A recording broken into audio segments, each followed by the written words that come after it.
প্রিয় দর্শক সকলকে বাংলা নিউজ ৩৬৫-তে স্বাগত। আমি মোহাম্মদ আলী রয়েছি আপনাদের সঙ্গে। এই মুহূর্তে আমাদের মধ্যে উপস্থিত আছেন কারবেলা ১৩০ নম্বর বুথের পঞ্চায়েত মেম্বার। তো আমরা তার সঙ্গে কথা বলবো, এতদিন তাকে কেন দেখা যায়নি সোশ্যাল মিডিয়াতে, এখন বা কেন দেখা যাচ্ছে, কি কারণ যদি এতদিন আপনাকে দেখা যায়নি সোশ্যাল মিডিয়াতে? কারণ আমাদের যা যা করণীয় আমরা সবকিছু প্রসেস মেনটেন করে করতাম, কিন্তু পঞ্চায়েতে আমাদের কোনো সম্মান করা হয়নি। কারণ মানুষের ভোটে আমরা নির্বাচিত হয়ে জনপ্রতিনিধি হয়েছি। আমাদের যা যা করণীয় সেই সব কাজ থেকে আমাদের বঞ্চিত করে এতদিন রেখে দিয়েছিল শাসক দল।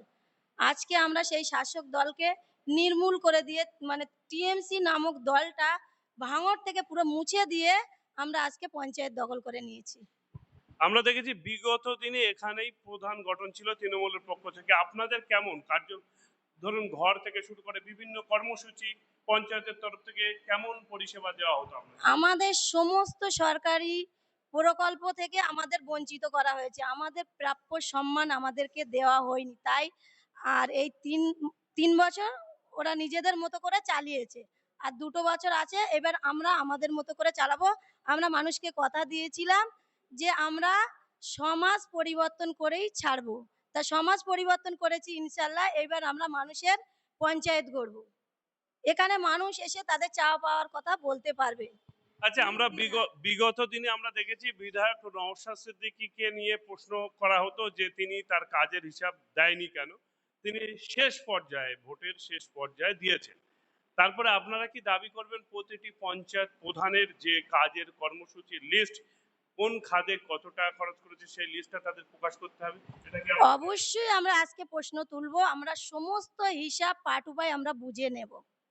আচ্ছা, আজকে কি শানপুকুর অঞ্চলের প্রধান গঠন হবে, না আজকে আপনারা প্রথমে পঞ্চায়েত অফিসটা দখল করবেন তারপরে? আমরা আজকে পঞ্চায়েত অফিসটা দখল করে নিয়েছি অলরেডি। তারপরে সমস্ত প্রসেস মেনটেন করে আমরা এগোবো। আচ্ছা, মানুষের উদ্দেশ্যে, এই শানপুকুর অঞ্চলের মানুষের উদ্দেশ্যে কি বার্তা দেবেন? মানুষের উদ্দেশ্যে একটাই বার্তা দেবো, আমরা বলেছিলাম যে আমাদের স্বপ্ন সমাজ পরিবর্তন করা। তা সমাজ পরিবর্তন করেছি আমরা। এইবার মানুষের চাওয়া পাওয়া আমরা চেষ্টা করব। যতটা পারি আমাদের সাধ্যমতো আমরা পূরণ করব। এটা মানুষের পঞ্চায়েত। মানুষ এসে তাদের নির্দ্বিধায় তাদের চাওয়া পাওয়ার কথা বলতে পারবে এবং সমস্ত রকম পরিষেবা পাবে।